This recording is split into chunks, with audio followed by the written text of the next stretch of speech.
tu vas? Me crie mon aimé. Prenons un... Pour bien commencer ma petite journée et me réveiller, moi j'ai pris un café, un arabica, noir et bien corsé. J'enfile ma parka, ça y est, je peux y aller. Où est-ce que tu vas? Me crie mon aimé. Prenons un... Pour bien commencer ma petite journée et me réveiller, moi j'ai pris un café, un arabica, noir et bien corsé. J'enfile ma parka, ça y est, je peux y aller. Où est-ce que tu vas? Me crie mon aimé. Prenons un... Pour bien commencer ma petite journée et me réveiller, moi j'ai pris un café, un arabica, noir et bien corsé. J'enfile ma parka, ça y est, je peux y aller.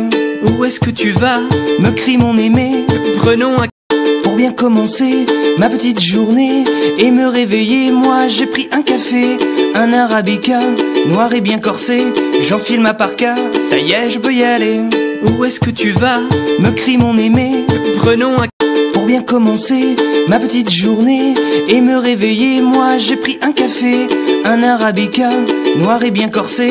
J'enfile ma parka, ça y est, je peux y aller. Où est-ce que tu vas? Me crie mon aimé. Prenons un... Pour bien commencer ma petite journée et me réveiller, moi j'ai pris un café, un arabica, noir et bien corsé. J'enfile ma parka, ça y est, je peux y aller. Où est-ce que tu vas? Me crie mon aimé. Prenons un...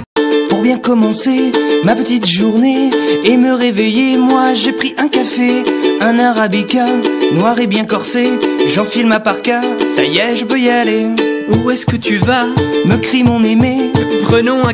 Pour bien commencer ma petite journée et me réveiller, moi j'ai pris un café, un arabica, noir et bien corsé. J'enfile ma parka, ça y est, je peux y aller. Où est-ce que tu vas? Me crie mon aimé. Prenons un... Pour bien commencer ma petite journée et me réveiller, moi j'ai pris un café, un arabica, noir et bien corsé. J'enfile ma parka, ça y est, je peux y aller. Où est-ce que tu vas? Me crie mon aimé. Utilisateurs, comme je viens à peine de vous l'annoncer, nous sommes déjà là avec l'homme des dieux, évangéliste Fortune Onyemba. Bonjour. Bonjour. La santé. Ça va bien par la grâce de Dieu. Gloire à Dieu. Déjà, c'est votre première participation dans notre plateau depuis l'Artus Monde Télévision, en même temps aussi pour les comptes des étranges sur Café Matin. Quelles sont vos impressions? En tout cas, j'ai dit gloire à Dieu. C'est Dieu qui occasionne tout événement et nous sommes là pour être utilisés par Dieu pour bénir plusieurs téléspectateurs qui nous suivent de là où ils sont. Voilà, de là où ils sont. Déjà, comme je le redis encore, votre première participation. Moi, personnellement, je vous connais, mais il y a ceux-là qui vont nous suivre pour la première fois. Et ils ont cette obligation de savoir c'est qui réellement Fortune Onyemba. Ok, Fortune Onyemba, c'est un enfant de Dieu à la base. Et je suis aussi votre frère. Et je suis évangéliste par consécration et berger d'un ministère. En fait, un peu de mots, ce que je pourrais dire, c'est ça. Un peu de mots, je peux dire c'est ça. En étant jeune, comment c'était arrivé? Parce que je me pose la question, comment c'était arrivé? C'était par un appel ou soit par consentement, sentiment, de voir les autres prêcher? C'était arrivé comment?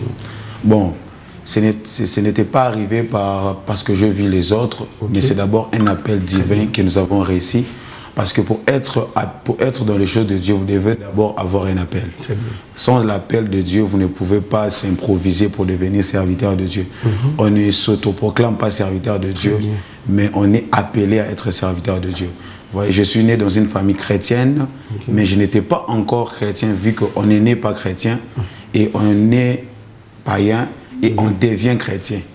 Et lorsque l'heure est arrivée, le Saint-Esprit m'a convaincu, et je suis venu et j'ai donné ma vie, j'ai reçu le Seigneur Jésus comme Seigneur et Sauveur et je suis devenu enfant de Dieu. Voilà, vous êtes devenu enfant de Dieu, évangéliste Fortune Onyemba. Ça fait déjà combien de temps depuis que vous servez Dieu? Ça fait déjà, je pourrais dire, 7 ans. 7 ans. Oui, 7 ans. 7 ans. Alors, dans votre parcours, vous avez quand même connu la tentation qui vous a découragé en fait, de ne pas continuer. Oui, j'ai connu pas mal de tentations et pas mal des complications. Vous voyez, servir Dieu quand vous êtes jeune, c'est toujours compliqué. Et beaucoup de gens disent toujours que les jeunes serviteurs, aujourd'hui de nos jours, les jeunes serviteurs sont critiqués partout. Voilà. Et vous voyez, et ce n'est pas facile être jeune et servir Dieu. J'ai connu pas mal de tentations, de complications, mais tellement que je suis un amoureux de la parole et un pratiquant de la parole, je ne dois pas céder parce que je connais mon objectif. Voilà. Vous connaissez votre objectif. Oui. Déjà, dans tout ce que vous avez vécu dans votre parcours dans les 7 ans, s'il s'agit de résumer Dieu en un seul mot. Ok, s'il s'agissait de résumer Dieu, ou bien j'aimerais dire, je dirais que Dieu c'est le Père le plus responsable. Si je pourrais résumer, et Dieu est fidèle. Je parlerai de la responsabilité de Dieu et de la fidélité de Dieu en résumant Dieu. En résumant Dieu. Vraiment, très belle manière de réfléchir de l'homme de Dieu. Que nous sommes là avec lui. Merci déjà Navando, beaucoup de message. Merci de la question. Nous parlons sur pourquoi doit-on chercher la face de Dieu et comment. Homme de Dieu, je commence avec la question de Timothée Yébé. Timothée Yébé qui m'avait écrit. On a annoncé qu'il oublie. Est-ce réellement Dieu existe? Plusieurs personnes lobby que les hommes de Dieu utilisent beaucoup plus le mot m'échappe et vous utilisez quand Dieu n'existait pas en fait. Selon lui. Si réellement existe, demande d'abord à l'homme de Dieu de nous expliquer cela. Ok, merci au bien-aimé qui a posé cette question. Il s'avère très important que nous, les hommes de Dieu, nous puissions expliciter et détailler par rapport à plusieurs qui sont encore ignorants ou bien plusieurs qui ont besoin de connaître. C'est une question qui est très simple, mais plusieurs aussi n'ont pas de réponses. En fait, si je parlerais de l'existence de Dieu, je dirais que Dieu existe réellement. Parce que l'homme n'est pas tiré d'un arbre. L'homme, pour être aujourd'hui ce que l'homme est, c'est parce qu'à la base, à l'origine, l'homme a été créé. Et si Dieu n'existe pas, ça veut dire l'homme où provient l'homme, où est l'origine de l'homme. En fait, Dieu existe parce que si même le monde des ténèbres, les gens aujourd'hui croient au monde des ténèbres, croient que le diable existe, mais ils oublient. Si le diable existe, cela veut dire aussi que Dieu existe. Si aujourd'hui l'homme existe, l'homme n'est pas tiré d'un arbre, l'homme est tiré de quelque part. Et l'homme a été créé, comme la Bible nous renseigne dans Genèse, que Dieu a créé l'homme. Et si ce Dieu n'existait pas, comment il pouvait créer l'homme? Donc l'existence de Dieu n'est pas liée par rapport à ce que nous disons, mais est liée aux effets que nous vivons. Parce que nous sommes venus aujourd'hui, nous sommes tous nés d'une famille. Et avant que l'homme soit sur la terre, la terre était informe et vide. Mais Dieu était déjà. Dieu est dans l'éternité, il reste, il demeurera dans l'éternité et Dieu existe. Dieu existe. Je prends la deuxième phase de sa question. Pourquoi alors, malgré son existence, mais il a créé le riche et le pauvre, en étant juste en fait? Ok. J'aimerais dire d'abord, premièrement, on ne peut pas juger les actions de Dieu. On ne peut pas, Dieu est Dieu, on ne peut pas juger un Dieu. Et Dieu, quand il a créé les pauvres et les riches, et si on mettait tout le monde qu'il soit riche, qui servira l'autre? Parce que s'il y a des riches, il y a des pauvres, c'est par rapport à la catégorie et par rapport aussi au fonctionnement du monde. Le monde fonctionne comme Dieu l'a conçu et le monde ne peut pas être en fait dans un seul élan. S'il y a les pauvres, il y a les riches, cela ne dit pas que Dieu n'est pas là. Dieu est là, même quand il y a des difficultés, même quand il y a les bonheurs, même quand il y a les épines, même quand il y a les roses. Dieu est là et Dieu sait lui-même comment est-ce qu'il a créé le monde. Et nous, on ne doit pas juger les actions de Dieu, on doit juste subir les actions de Dieu. Wow, c'est formidable. Sur certains Timothée, je ne sais pas, s'il y a encore quelque chose à ajouter, tu peux, mais quand même, moi je suis convaincu que cette réponse provient vraiment de l'Esprit de Dieu. En parlant maintenant de cette thématique, pourquoi doit-on chercher la face de Dieu? Plusieurs hommes de Dieu dans des prédications, plusieurs hommes de Dieu dans les exhortations. Moi, je vis Dieu. Oh, je vis Dieu. Moi, je vis Dieu. Il y a même des païens qui se disent que Nzambé, il a quelle figure? Je prends vraiment ces questions sous forme abattée, comme un boubou le posait. C'est quoi la figure? figure de Dieu? Comment Dieu s'y manifeste souvent pour savoir vraiment que non, ça c'est Dieu? Ok, merci pour cette question. Et j'aimerais dire que Dieu n'a pas une facette principale qui se manifeste. On ne peut pas limiter Dieu pour dire que Dieu ne se manifeste que dans cette facette. Dieu a plusieurs modalités et plusieurs facettes. Tout dépend de sa volonté. Dieu peut se révéler à un homme de plusieurs manières. On ne peut pas seulement dire que pour voir Dieu, il faut qu'un ange apparaisse, il faut qu'il y ait un ange, ou bien la nuit, pendant la nuit. Non, Dieu parle. Et pour voir la figure de Dieu, tout dépend d'abord du discernement. Dieu peut s'illustrer dans une image que tu ne pourras même pas imaginer. Vous voyez, quand nous rentrons dans la Bible, Jésus a dit aux disciples, « J'étais venu vers vous et vous ne m'avez pas donné à manger. J'étais venu vers vous, vous ne m'avez pas donné à boire. » Les disciples ont dit, « Quand est-ce que Jésus vous êtes venu ?» Il a dit, « Mais les hommes que vous voyez, c'est moi. » Donc Dieu ne peut pas prendre une seule forme. Dieu n'a pas un propre couloir d'agir. Dieu a plusieurs manières d'agir, dépendamment de sa volonté, dépendamment de ce qu'il veut faire. En fait, si Dieu veut se révéler à vous, il se révélera à vous, non comme ton voisin. Si ton voisin a vu une image et Dieu s'est révélé, il ne viendra pas chez vous pour se révéler de la même manière. Donc Dieu n'est pas dans l'habitude, parce que l'habitude tue les sacrés. Dieu est dans sa fonctionnalité et il fonctionne comme bon lui semble. Donc je pourrais dire ça à votre question. Alors pourquoi cette multiplicité de facettes, mais tandis que il est unique? Voilà. Dieu, vous savez, la Bible dit en Dieu habite, la Bible dit en Jésus habite corporellement toute plénitude de la divinité. Et en lui, il y a toute plénitude de la divinité. Et tellement qu'il est dans la plénitude, il peut agir comme bon lui semble. Parce que si on pouvait limiter Dieu dans un seul couloir, tout le monde dira que voilà, il agit seulement comme ça. Il agit seulement comme ça. Il agit seulement comme ça. Pour vous montrer qu'il est Dieu, vous pouvez sous-estimer un agissement. Il peut encore se manifester dans un autre. Voilà pourquoi Dieu ne peut pas se manifester dans un seul couloir. Je le répète, si Dieu s'est manifesté dans un seul couloir, les hommes voudront encore dire pourquoi notre Dieu se manifeste seulement comme ça. Or, lui, il est Dieu, il peut se manifester. La créature lui appartient. Il est le créateur incréé. Il peut toucher n'importe quelle créature pour se révéler parce que c'est lui qui est le maître de la créature. Fidèle en beauté, il y a de boire et à manger ici. Qui peut voir Dieu? Ok. Qui peut voir Dieu? Premièrement, je répondrai ceci. La personne qui peut voir Dieu, c'est d'abord la personne qui appartient à Dieu. Parce que je dis toujours, quand on n'est pas chrétien, je réitère, et on devient chrétien. Or, la Bible dit, mais à tous ceux qui l'ont réussi, Jean chapitre 1, le verset 11, mais à tous ceux qui l'ont réussi, à tous ceux qui croient en lui, elle leur a donné le pouvoir de devenir enfants de Dieu, lesquels sont nés, ni de la volonté de l'homme, ni de la volonté de la chair, mais de la volonté de Dieu. Donc, quand nous recevons Jésus dans notre vie, on devient enfant de Dieu. Et la personne qui peut voir Dieu, c'est d'abord, premièrement, c'est la personne qui a reçu le Seigneur Jésus comme Seigneur et Sauveur dans sa vie. Et ça ne se limite pas là, parce que tu peux recevoir Jésus, mais il y a encore une étape à franchir. Vous devez refléter l'image de Dieu. Pour voir Dieu, vous devez être les reflets de sa gloire, parce que Dieu vit dans les principes. Pour voir la manifestation de Dieu, vous devez être pragmatique à obéir à ses principes.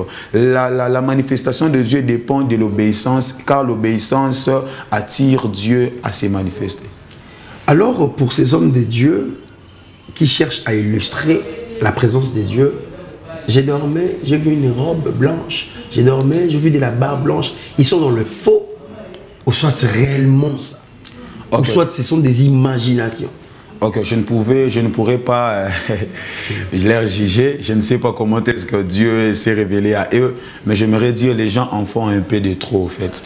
Dans cette génération, vous voyez, il y a beaucoup de gens qui aiment trop parler des révélations. Vous voyez, aujourd'hui, nous sommes trop embrouillés. Il y a trop d'affiches, trop de panneaux publicitaires, trop de programmes des églises, mais peu de transformation.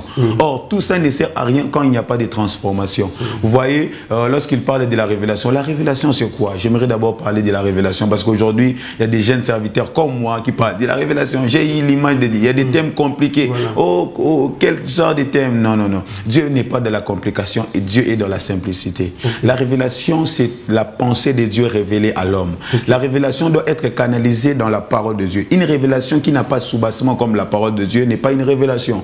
Toute révélation que l'homme pourra avoir, peu importe l'illustration, ça doit avoir comme soubassement la parole de Dieu. Toute révélation qui est contraire à la parole de Dieu n'est pas révélation. La révélation ne vient pas contredire la parole de Dieu. La révélation vient confirmer la parole de Dieu. Si c'est que vous êtes en train de voir comme image et comme, je ne sais pas moi, illustration, doit être basé dans la parole de Dieu. Vous voyez, Dieu peut se révéler à vous, mais Dieu n'est pas dans la confusion. Dieu est dans l'ordre et Dieu agit dans la simplicité et Dieu est tellement limpide comme de l'eau, si je peux dire. Vraiment, très belle manière de réfléchir, fidèle invitateur, s'il vous plaît. Hein, n'oubliez pas, écrivez-nous vos messages. Si vous avez des questions, hein, on va poser cela à l'homme de Dieu. Personnellement parlant, vous avez déjà vu Dieu? Ok. Vous voyez, quand on dit vous avez déjà vu Dieu, les gens s'attendent que je dise il y a un ange qui m'a apparu, j'ai vu un homme. Non, voir Dieu, Dieu on le voit où? Dieu on le voit dans sa parole. Oui, j'ai déjà vu Dieu parce que je suis un amoureux de sa parole. Toute personne qui veut voir Dieu doit être pragmatique à sa parole. Dieu nous a laissé un testament. Quand on parle d'un testament, c'est un héritage. Celui qui touche à un héritage peut toucher à l'héritier. Parce que quand mon père me lègue quelque chose, il est mort, paix à son âme, mon père Guy Serge Nyemba Mukoko. Et je dis, exemple, si un père laisse quelque chose à un enfant, quand l'enfant prend la chose, il peut penser à son père. Je dirais, j'ai vu mon père, voyez. Et pour ne pas aller dans cette phase, si je reviens pour être court et simple, pour expliciter au peuple de Dieu qui me suivent, la plus merveilleuse de manière de voir Dieu, c'est de pratiquer sa parole.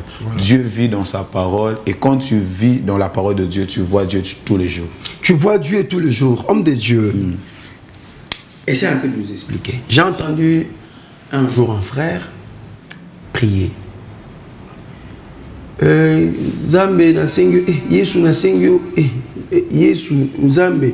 Donc il cherche un tout petit peu à différencier. Est-ce que vous pouvez nous éclairer? Qui est réellement Jésus? Merci pour la question. Jésus est Dieu. Jésus est certainement Dieu. Il n'y a qu'un seul Dieu. Et Jésus est Dieu. Est-ce que vous pouvez l'exprimer en expliquant avec des textes bibliques? Parce que j'étais vraiment stupéfait en écoutant cela. Un frère, il a même juré dans une église en disant Zambe et Yesu. Donc il ne comprenait pas en fait ce qu'il voulait dire. Ok, merci beaucoup. Vous savez, c'est une question très pertinente parce qu'aujourd'hui, cela est en train d'engendrer plutôt plusieurs confusions et plusieurs personnes se mettent dans des débats. Mais moi, je dis toujours, les choses de Dieu n'est pas pour vivre dans les débats parce qu'on n'est pas chrétien pour débattre, on est chrétien pour les vivre. Et pour moi, personnellement, et c'est la logique et la vérité, Jésus-Christ est Dieu. Vous voyez, quand vous lisez Colossiens chapitre 2, vous êtes là-bas en bas, la Bible dit ceci, en Jésus, je venais même de le dire, en Jésus habite corporellement toute plénitude de la divinité. On ne parle pas de la partialité de la divinité, mais on parle de la plénitude de la divinité. Et quand on parle de la plénitude, c'est la totalité. Or, l'homme n'est pas dans la totalité, il n'y a que Dieu qui est dans la totalité. Si Jésus-Christ n'était pas Dieu, il ne voudrait pas avoir la plénitude de la divinité. Or, même quand on a annoncé l'arrivée de Jésus-Christ dans Ésaïe, la Bible dit, un enfant nous est né, un fils nous est donné. On l'appellera admirable, conseiller, Père éternel, Dieu tout-puissant. Et la domination se reposera sur son épaule. On ne peut jamais annoncer l'arrivée d'un homme de telle manière plutôt. On ne peut jamais annoncer l'arrivée d'un homme de telle manière. Vous voyez, si Jésus-Christ n'était pas Dieu, on ne voulait pas dire qu'on l'appellera Père éternel. Or, quand on parle de Père éternel, on ne parle pas d'un Père qui est momentané. On parle d'un Père éternel. Ce qui est éternel, c'est ce qui est perpétuel. C'est ce qui dure pour toujours. Or, un homme ne dure pas pour toujours. L'homme est dans l'humanisme, et ce qui est de l'humanisme est éphémère. Vous voyez, ce n'est que Dieu qui dit. Et j'aimerais dire à une personne qui me suit, Jésus-Christ est Dieu, il n'y a pas de débat là-dessus. Jésus-Christ est Dieu. Jésus-Christ est Dieu. Pourquoi donc toi alors chercher la face de ce Dieu? Pourquoi donc toi, devons-nous plutôt, ou bien donc toi chercher la face de Dieu? je dirais ceci, nous devons chercher la face de Dieu parce que Dieu est la source intarissable. Parce que Dieu, sans Dieu, l'homme ne peut pas vivre. Sans Dieu, l'homme n'a pas de vie, n'a pas d'essence. Sans Dieu, l'homme n'a pas de suite, n'a pas même de vie, si je peux dire. Pourquoi devons-nous chercher Dieu? Parce que Dieu, c'est notre créateur. Nous sommes les troupeaux de son pâturage. Et bien aimé dans le Seigneur, quand nous cherchons Dieu, il se manifeste.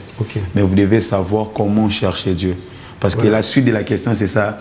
Pourquoi doit-on chercher la face de Dieu et comment?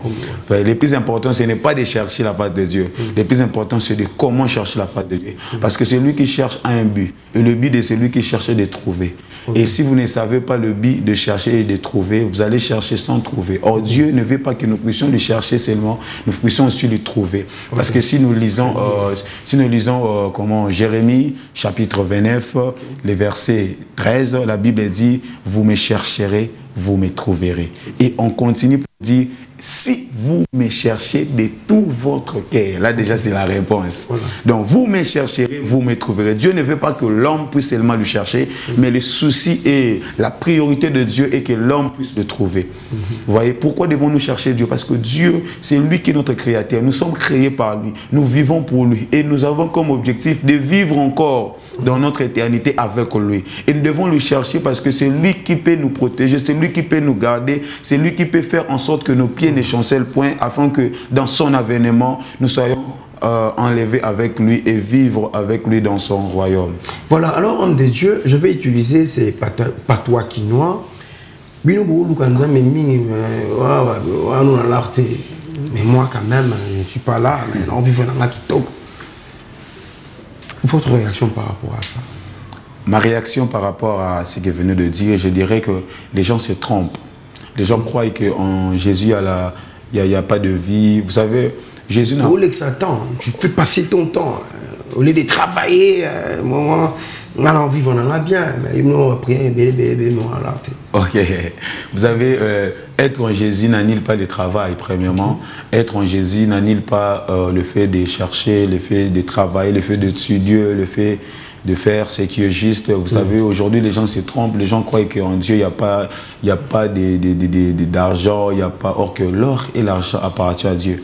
Agé chapitre 2, le verset 9. L'or et l'argent appartiennent à Dieu. Vous voyez? Donc, comme vous lisez Agé chapitre 2, 8 à 9, vous verrez que la Bible est en train de parler que l'or et l'argent appartiennent à Dieu. Bien aimé dans le Seigneur, j'aimerais aussi dire aux jeunes, parce qu'il y a des jeunes qui se disent, il y a un jeune qui m'a dit une fois, berger, moi je n'aime pas venir en Christ. Quand je viens en Christ, je n'ai plus d'argent. Je lui dis, peut-être tu étais volé.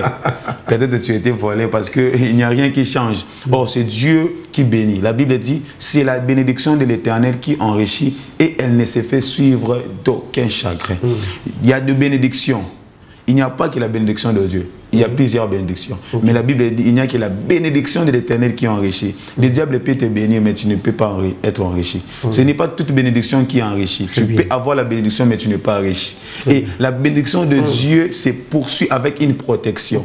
Parce que toute bénédiction peut venir sans protection. Vous voyez pourquoi les gens qui sont bénis, et après un temps, ils deviennent de fous, ils deviennent je ne sais pas moi comment, parce que c'est la bénédiction du diable. Mais quand Dieu bénit, il ne se limite pas à bénir. Il protège même ta bénédiction. Vous voyez, être en Christ ne veut pas dire que vous serez la moindre de personnes. Être en Christ, tu peux être béni. Comme moi, Jésus me fait beaucoup de bien. Jésus me fait beaucoup de bien. Si je peux différencier ma vie en dehors de Jésus et en Jésus, je dirais que waouh, j'avais perdu mon temps dans le monde, je devais déjà être en Jésus parce que Dieu me fait tellement du bien, tellement que je ne pourrais pas tout dire ici, mais j'aimerais dire à une personne, quand vous êtes en Dieu et que vous êtes sûr de votre Dieu et vous êtes sérieux avec votre vie de prière, là j'insiste là-dessus parce que moi je dis toujours la sincérité que vous avez dans la vie de prière détermine la bénédiction sérieuse que vous voulez avoir. Alors, homme de Dieu, évangéliste Fortune Yemba, plusieurs personnes le disent toujours dans cette même sillage que non, servir Dieu, mais pourquoi s'entraîne? Lorsque je suis dans le Seigneur, la bénédiction traîne toujours, mais lorsque je m'en vais de l'autre côté, ça vient rapidement, mais pourquoi alors? C'est quoi d'abord? Pourquoi devrais-je continuer toujours à chercher Dieu? Merci. J'aimerais partir dans la Bible. Et j'aimerais ajouter, s'il vous plaît, apparemment, on dirait Dieu se base beaucoup plus dans cette couloir, dans le sens que tu dois d'abord travailler, tu dois d'abord être là pour que tu sois béni, mais tandis que dans l'autre côté, c'est pas ainsi. Ok, merci beaucoup et j'aimerais rapidement répondre à tous ceux qui nous suivent. J'aimerais dire rapidement 2 Pierre chapitre 3, le verset 9. La Bible dit ceci: la bénédiction de Dieu ne tarde pas à s'accomplir, comme quelques-uns le croient, mais elle use de patience afin qu'aucun périsse, mais qu'il parte à la repentance. Au commencement de ces textes, si vous lisez, ils peuvent vérifier à la maison, c'est ça, 2 Pierre chapitre 3, le verset 9. La bénédiction de Dieu ne tarde pas. Hein, comme quelques-uns les croient. Parce que dans le monde, nous disons, les retardataires ont toujours eu tort. Or, Dieu ne peut jamais avoir tort. Dieu n'agit pas en retard, mais Dieu agit dans son temps. C'est pourquoi si je rentre dans le livre d'Ecclésiaste, la Bible dit, Dieu fait toutes choses bonnes en son temps. Le problème, ce n'est pas, bien aimé, que Dieu agit en retard. Non, Dieu n'est pas retardataire. Les gens disent les retardataires ont toujours eu tort. Dieu ne peut jamais avoir tort. Mais Dieu agit dans son temps. Okay. Ce que l'Éternel le réserve pour toi viendra, mais dans son temps. Parce que nous ne dépendons pas, étant qu'enfants de Dieu, nous ne dépendons pas du chronos. Le chronos, c'est le temps des hommes. Okay. Or, nous dépendons du kairos. Or, le kairos, c'est le temps favorable de Dieu. La Bible dit, le Dieu n'agit pas en retard, mais il use de patience afin que qu'aucun périsse. Parce que si Dieu te bénit avec cette mauvaise vie que tu as, la bénédiction peut te détruire. Parce que la bénédiction de Dieu dépend de la fertilité de l'homme. Parce que si tu n'es pas une terre fertile pour Dieu, tu ne seras pas compatible à la bénédiction de Dieu. C'est pourquoi je dis toujours, l'aéroport n'atterrit pas, l'avion n'atterrit pas partout, mais l'avion atterrit dans un aéroport. L'aéroport, c'est l'endroit propice à recevoir l'atterrissage de l'avion. Si tu veux être béni par Dieu, tu dois être une terre fertile pour Dieu. C'est pourquoi si tu ne vois pas que Dieu est en train de te bénir, Dieu veut d'abord travailler ta personne. Parce que quand on était dans le monde, on a eu à faire des choses, on a eu à suivre nos âmes. Et quand nous sommes en Christ, avant que Dieu te fasse accéder dans une nouvelle saison, tu dois d'abord devenir une nouvelle personne. Si j'entre encore en profondeur des Écritures, nous verrons la vie de l'apôtre Paul, qui a écrit plusieurs épîtres pauliniennes. Et l'apôtre Paul qui est seul, il n'y a pas de différence, c'est juste avec des langues, parce que beaucoup confondent. Quand il était seul, quand il était Paul, c'est juste un même nom, mais avec des langues contraires, différentes. Vous voyez? Et quand Paul, qui était seul, quand il s'est rencontré avec Dieu dans les chemins de Damas, Dieu, il y a une lumière qui lui est apparue, ils étaient par terre, Dieu a dit, Saul, Saul, pourquoi me persécutes-tu? Il te sera difficile de régember face aux aiguillons. Et après la suite, vous savez que Saul était devenu aveugle. Dieu l'a tué les yeux pour qu'il fasse 3 jours. Vous savez pourquoi Dieu l'a tué les yeux? Parce que les yeux qui voyaient que la persécution devait être tuée pour que les nouveaux yeux naissent. Parce que Dieu, quand il veut te faire accéder à une nouvelle saison, il commence d'abord à détruire. C'est l'étape la plus primordiale, la plus importante dans le christianisme, c'est l'étape de la mortification des œuvres. Saul qui voyait que le mal, parce qu'il persécutait les serviteurs de Dieu, ses yeux ne voyaient que le mal. Il devait devenir aveugle pour que les yeux qui voyaient que le mal soient tués, afin que les yeux qui verront maintenant l'évangile naissent. Dieu ne pourra jamais te faire entrer dans une nouvelle saison si tu ne deviens pas une nouvelle personne. Et je reprends pour répondre à une autre question que vous avez dit. Pourquoi les gens se disent, quand je suis dans le monde, tout va bien? Retenez ceci, le diable ne combattra jamais celui qui est dans son camp. Si vous êtes dans le camp du diable, le diable peut vous laisser tranquille. Mais quand vous devenez auprès de Dieu, c'est là que le diable commence à vous attaquer parce que vous ne lui appartenez pas. Vous voyez, vous pouvez être là dans la débauche, vous êtes là dans l'impudicité, vous êtes là dans beaucoup de choses, vous êtes à l'aise. Mais quand vous commencez à craindre Dieu, les choses deviennent difficiles. Pourquoi? Parce que le diable ne combattra pas celui qu'il a déjà eu. Le diable combattra seulement celui qui veut être dans le camp de Dieu. Et nous qui sommes dans le camp de Dieu, nous retenons que Matthieu chapitre 10, 22 a une réponse pour nous. La Bible dit, vous serez haïs à cause de mon nom. Mais celui qui persévérera jusqu'à la fin sera sauvé. Sera sauvé. Waouh! Alors, homme des dieux, parlons de cette génération. Pourquoi un serviteur de Dieu doit chercher Dieu? Là, vous avez parlé de la globalité. Cette génération, apparemment, aller chercher Dieu, c'est pour travailler les téquites. Faire tomber les gens. Je m'en vais à la montagne. Faire tomber les gens. Est-ce mauvais ou bon? Là, c'est la première parenthèse. Est-ce que guérir une personne, est-ce la délivrance doit seulement passer par un tékit ou soit la personne peut rester debout comme ça, mais elle est guérie, la personne peut rester debout comme ça, mais elle est aussi délivrée. Vous m'aidez aussi avec les illustrations. Ok, merci beaucoup. Une très belle question. J'aime en tout cas. J'aimerais dire, la présence de Dieu ne se détermine pas au nombre de gens qui tombent. La présence de Dieu n'est pas dans les apparences. Vous avez tout ce que vous venez de dire, que les gens tombent ou non. Ce sont les apparences. Dieu Comme là-bas. Dieu... Oh. Là, c'est au jardin botanique. Dieu n'est pas dans toutes ces choses. Vous savez, pourquoi j'ai dit ça? C'est possible là où Dieu est, les gens aussi tombent. Mais je suis en train de marteler sur le fait que ce n'est pas seulement, ne voyons pas seulement ça. Très bien. Hein? Ce n'est pas mauvais parce qu'il y a un homme de Dieu qui me suit aussi, qui est dans le vrai comme nous. Il y a aussi des gens qui tombent. Vous voyez comme l'image, c'est chez moi, ici, au jardin botanique. J'étais dans un service de prière, de délivrance. Et ce n'est pas mal parce qu'il y a même des églises où ils ont vraiment Dieu, les gens tombent. Mais j'aimerais d'abord qu'on enlève l'idée que là où les gens tombent, c'est là qu'il y a Dieu. Non, aujourd'hui nous sommes dans un monde où le diable aussi opère. Vous voyez aujourd'hui, plusieurs de nos églises n'ont pas Dieu. Et certaines églises ont Dieu comme les nôtres et tout. Mais j'aimerais d'abord dire au peuple de Dieu, ne regardez pas d'abord le nombre de gens qui tombent. La Bible ne dit pas que... La Bible dit une chose dans le livre de Matthieu. La Bible dit, en dernier temps, plusieurs viendront et diront, n'avons-nous pas chassé les démons à mon nom? N'avons-nous pas prophétisé? N'avons-nous pas fait ceci? Et l'Éternel dira, je ne vous ai jamais connu. Le plus important, ce n'est pas que les gens tombent. Le plus important, ce n'est pas que les gens soient saisis de l'esprit. Le plus important est que la présence de Dieu soit réelle dans la vie des gens.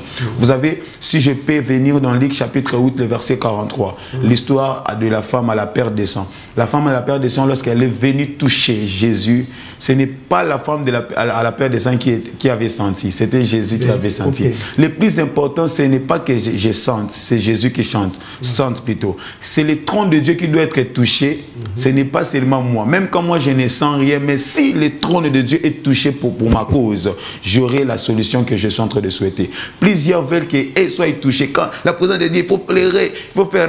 Non, non, non, la présence de Dieu, ce n'est pas ça. La présence de Dieu est que Jésus vive réellement en vous. Okay. Le plus important, ce n'est pas de devenir... Aujourd'hui, les hommes de Dieu veulent la grandeur. La grandeur ne se résume pas au nombre de fidèles. La grandeur ne se résume pas au nombre de gens qui tombent. La grandeur ne se résume pas au nombre d'affiches, au nombre d'invitations. La grandeur, c'est ta position devant Dieu.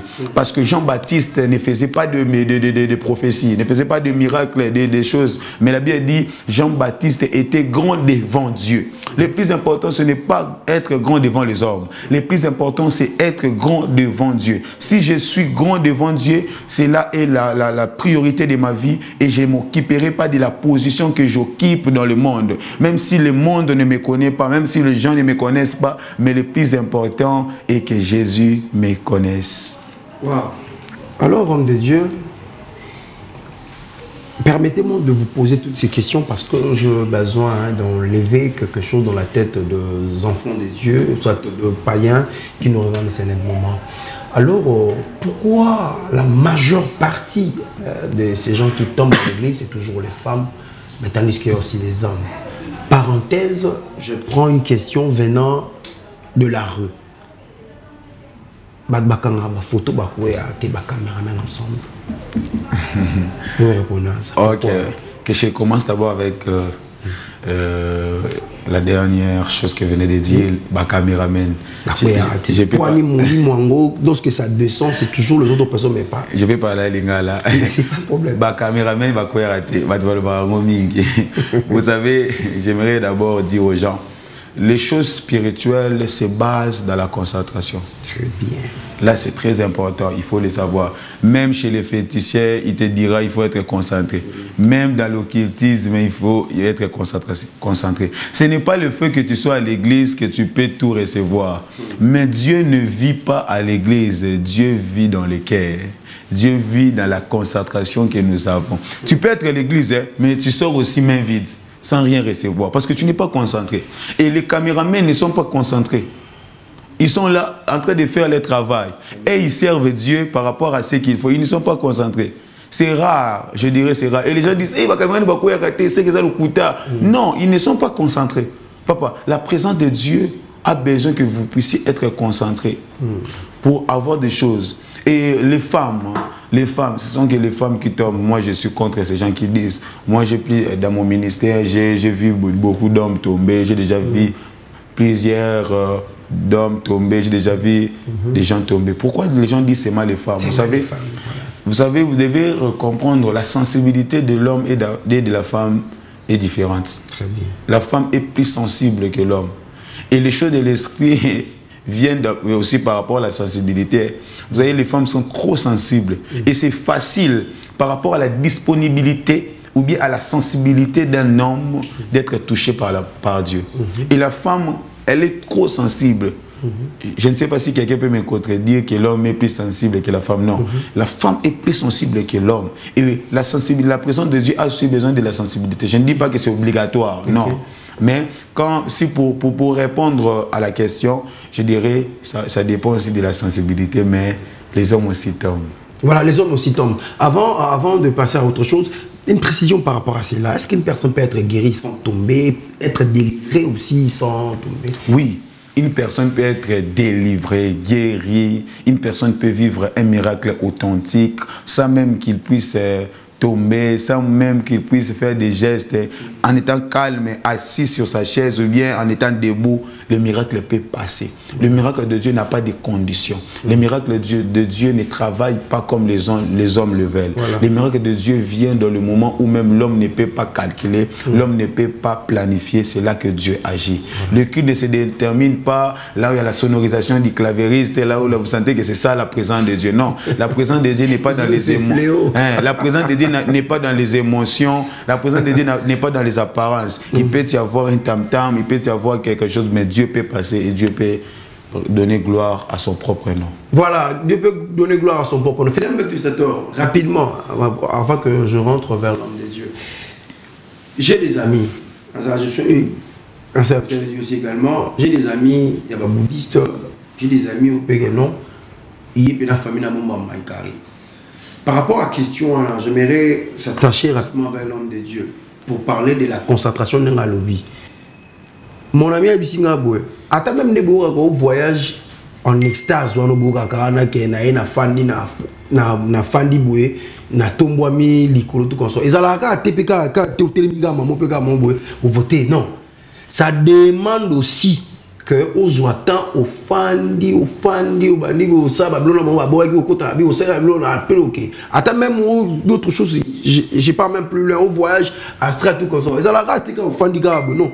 Il faut qu'on me pense. Donc, c'est-à-dire, je suis l'homme de Dieu par rapport à cela. Même les caméramans sont là. À l'exemple, Tokena Miradi Komba, tu es une église d'Abin. Bisoueli Mamabin. Tout le monde fait. Bisoueli Mamabin. Je suis Mamabin. Miradi. Sam Sal. Moi aussi, je supervise. Donc, c'est-à-dire, en grosso modo, ce qui me concerne beaucoup plus, et à l'écoute, ce qui se passe par rapport à message. Moi, mon premier ali. Tours ou images pour te retrouver. Donc, essayez un peu d'enlever, vous avez compris l'homme de Dieu. Il y a ma sensibilité. Mais ce papa, mon église,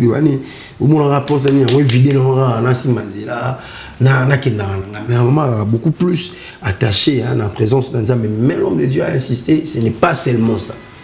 Sur certains, vous avez très bien compris. L'homme de Dieu. Et maintenant, pour les autres serviteurs, pendant la prédication, il n'y a aucun signe. Ils se fustigent directement, c'est des gens, c'est que je n'ai pas bien marché avec Dieu, c'est qu'aujourd'hui Dieu ne m'a pas assisté. Ça arrive aussi. Ok. Vous voyez, moi je dis toujours et je commence encore à dire que les choses de Dieu ne sont pas dans ne se basent pas dans les émotions.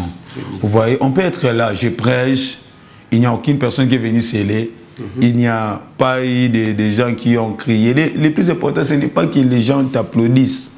Il y a même des cultes où j'ai assisté, il n'y a aucune personne qui a peut-être crié, mais les gens qui sont bénis. À la fin, la maman me dit, ah, j'avais un problème alors que tu étais en train de prêcher, j'ai senti une paix intérieure. Et je me suis dit, ah non, je dois rentrer à la maison et glorifier Dieu pour cela. Mais physiquement, comme ça, je n'avais pas vu la maman venir s'élever. Oh, Dieu n'agit pas comme nous voulons qu'il agisse. Dieu agit comme bon lui semble. Dieu, il y a des jours aussi, il y a des manifestations, Dieu se manifeste comme ça. Mais il y a des jours, il y a le silence.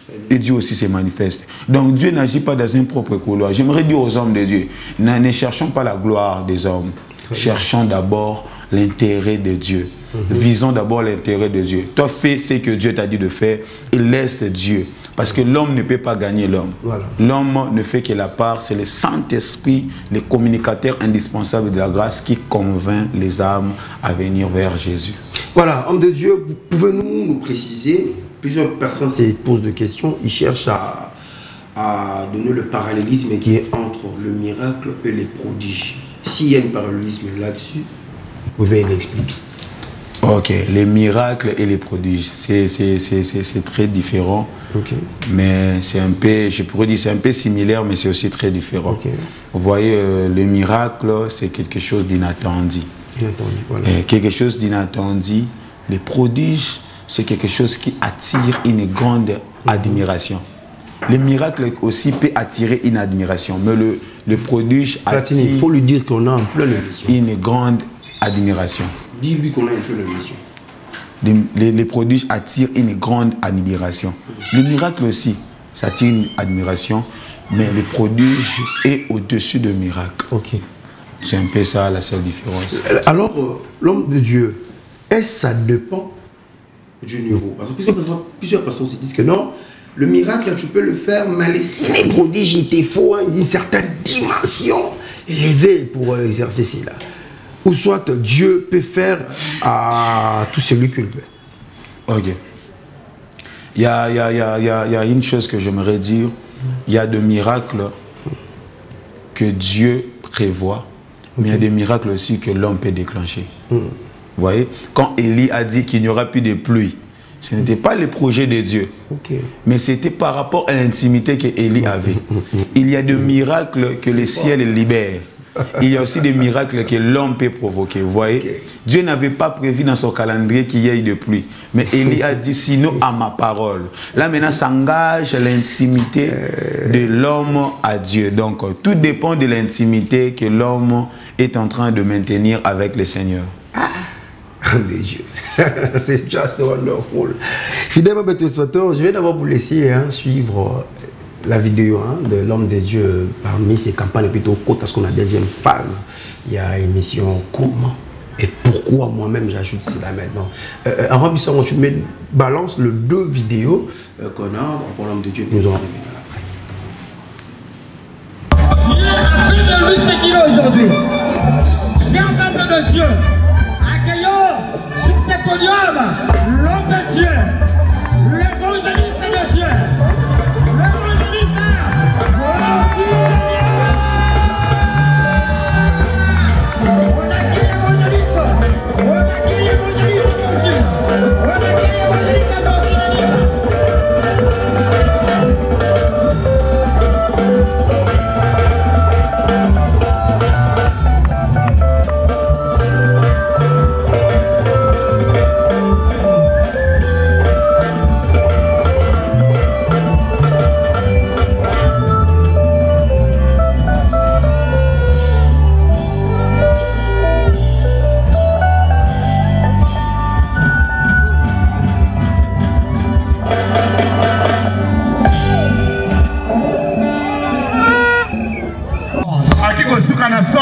J'aimerais dire à une personne ce soir, peut-être que tu es en train de passer dans des moments très compliqués.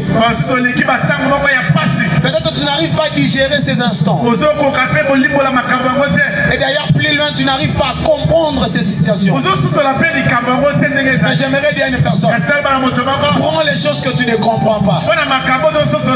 Abandonne-les sur Jésus. Prends les choses que tu ne comprends pas. Laisse-les à Jésus. Ah, lorsque j'ouvre ma Bible, Matthieu chapitre 11, le verset 28, la Bible est en train de me dire, venez à moi, vous tous qui êtes fatigués et chargés, je vous donnerai du repos. Jésus s'est porté garant, afin que nous puissions venir avec nos fardeaux, avec nos soucis, avec nos charges, ce qui pèse dans ta vie.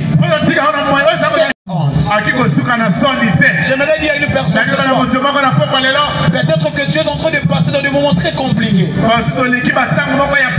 Peut-être que tu n'arrives pas à digérer ces instants. Et d'ailleurs, c'est très bellement, homme de Dieu. Là, c'était pour quelle occasion, hein? On voit comme ça, vous êtes jeune. Pourquoi pas risquer à vous?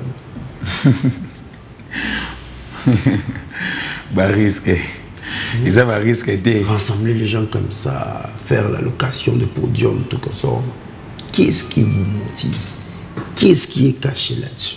Ok, merci. L'image que nous venons de voir, c'est ma première campagne dans le ministère. C'était l'année passée, au mois d'août. C'était ma première grande campagne qui était sur l'avenue Bomboma. Et la campagne a eu lieu parce que Dieu avait donné une vision. Et cette année aussi, nous avons la 2e édition qui sera sur le mois d'août. Et je pense que le Seigneur sera encore glorifié. Quand nous organisons une campagne, l'intérêt est de viser les âmes. L'intérêt, ce n'est pas la gloire de moi fortune, mais c'est la gloire de Dieu. Et dans cette campagne-là, nous avons eu à gagner les âmes. Vous voyez, ce qui me motive, c'est d'abord de peupler le royaume de Dieu et de dépeupler l'enfer. Moi, je suis évangéliste, je suis appelé à ramener les cœurs au Père et à préparer au Seigneur un peuple bien disposé, comme on l'a annoncé dans la Bible, dans le livre de Luc, la venue de Jean-Baptiste. C'est un peu ça. Cette génération est beaucoup plus critiquée par rapport à avoir l'amour pécuniaire. Tout ce que vous faisiez, c'est pour chercher l'argent. Vous êtes prêt à tout pour prendre l'argent. Qu'est-ce que vous pouvez dire par rapport à ce genre de truc? Ok, j'aimerais dire premièrement, c'est là où il y a les faux, il y a aussi les vrais. Vous voyez, aujourd'hui, nous sommes tous critiqués étant comme de Dieu, mais nous savons que si tu es dans le vrai, tu ne te préoccuperas pas au discours des gens, parce que tu es basé. Vous voyez, je ne suis pas venu seul, je suis venu avec mon fils, le cordon Chris, et il y a aussi ma fille, Naolise Mbodo. Et ils sont là témoins, ils pourront témoigner. À chaque fois que je pars à prêcher, je leur donne mon galate. Je leur donne les galates, je leur dis prenez, partagez pour les transports et divers. Ils sont là, ils peuvent témoigner. Pourquoi je le fais? Pour leur montrer aussi la voie, étant que père, que ma motivation, ce n'est pas l'argent. Vous savez, aujourd'hui, quand vous dépendez, vous voulez seulement que Dieu vous donne de l'argent, Dieu ne vous donnera pas. Mais quand vous souffrez d'abord pour la gloire de son nom, c'est alors que l'argent viendra. Je l'ai déjà vécu. Je souffre pour Dieu et Dieu touche quelque part. Je souffre pour Dieu, je fais d'abord l'intérêt de Dieu et Dieu souffre et Dieu ouvre quelque chose. Vous voyez, quand un homme de Dieu met d'abord en première position l'argent, tu seras le plus malheureux et tu n'auras pas aussi l'argent. Vous voyez, il y a des gens qui suivent l'argent mais n'ont pas d'argent. Mais ceux qui sont en Christ réellement, c'est après. Parce que la Bible dit, cherchez premièrement le royaume. Et le reste vous viendra par-dessus. Or, quand on parle du royaume, on parle de la volonté de Dieu.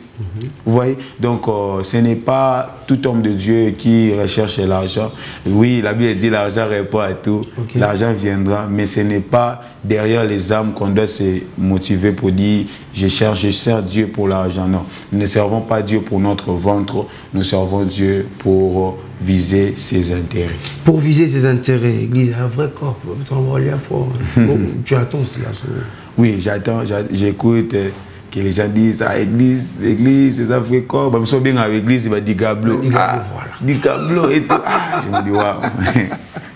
Vous voyez, non, ce n'est pas ça. Oui, il y a aussi des serviteurs de Dieu qui prennent l'église comme une entreprise. Mais je dis toujours, Dieu, la colère de Dieu existe. Dieu existe et nous devons être dans le vrai. Nous qui avons reçu la grâce d'être dans le vrai, de rester dans le vrai, de demeurer dans le vrai et de finir dans le vrai. Voilà. Parce que nous parlons de la recherche de la face de Dieu, est-ce qu'il y a des endroits précis de ton peut seulement voir Dieu? Donc là-bas, vraiment, ça ne rate pas.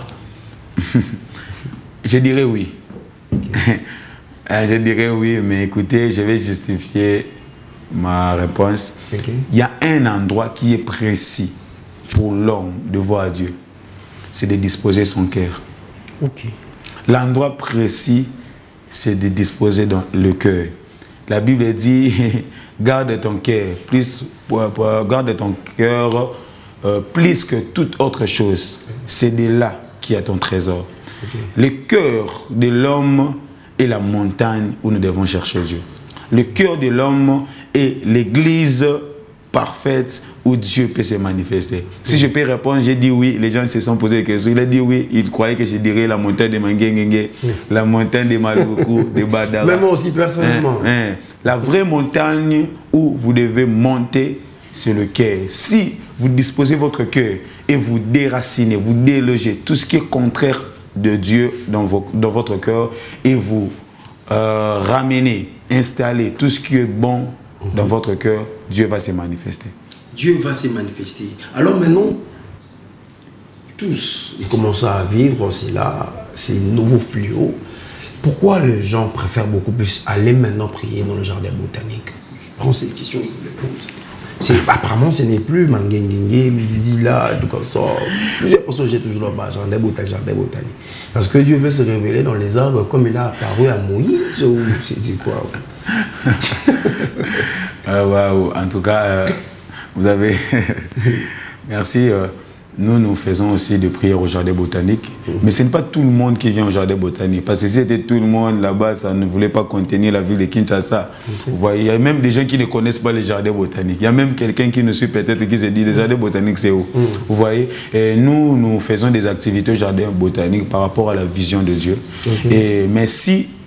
Parce que depuis un temps, j'ai vu aussi beaucoup de gens. Parce que nous prions chaque mardi de 9h à 12h au jardin botanique. Si vous êtes à la poste, vous dites seulement que je suis venu à la prière de l'évangéliste Fortune. Tout le monde me connaît là-bas à la poste. Ils vont vous diriger. Nous sommes là depuis longtemps.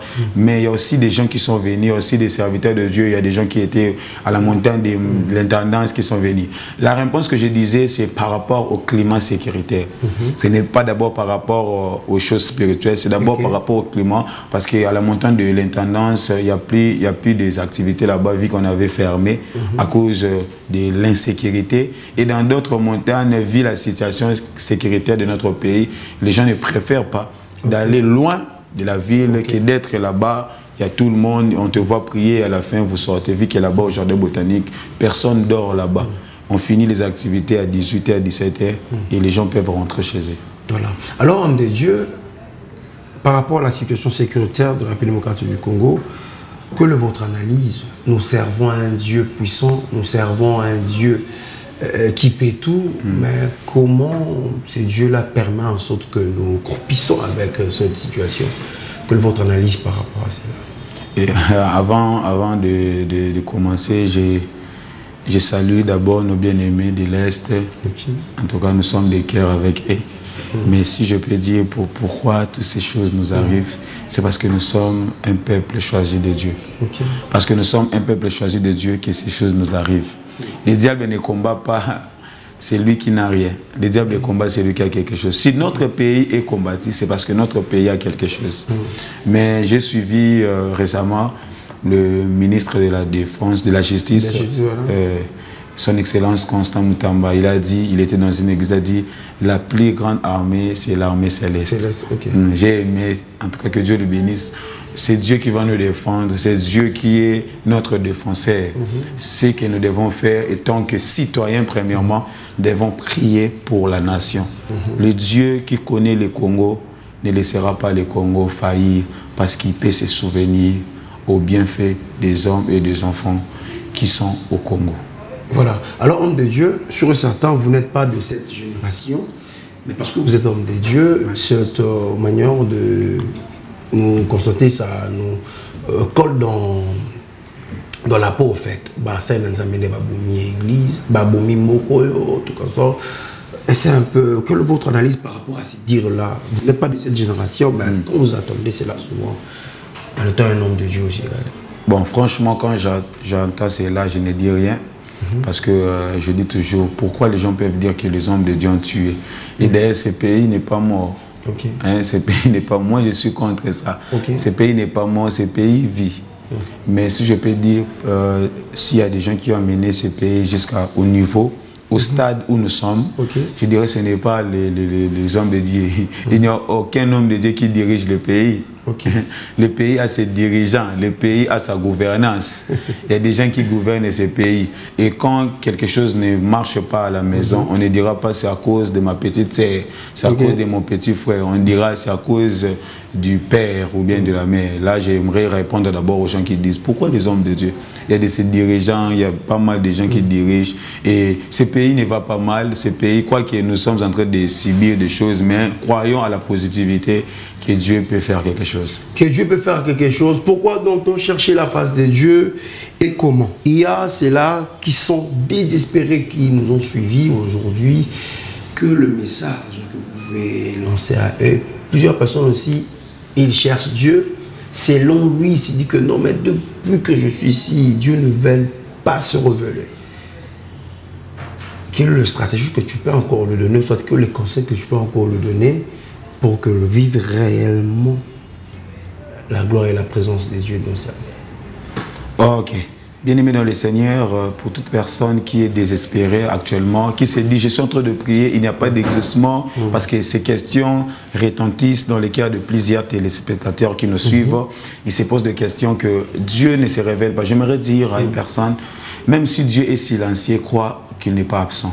Très bien. Le silence de Dieu n'est pas l'absence de Dieu. Il connaît ton problème, il connaît ton cas. Mais le plus important, la question est que, comme je venais de le dire, si vous lisez Jérémie 29, 12 à 13, la Bible dit ceci: vous me chercherez, vous me trouverez si vous me cherchez de tout votre cœur.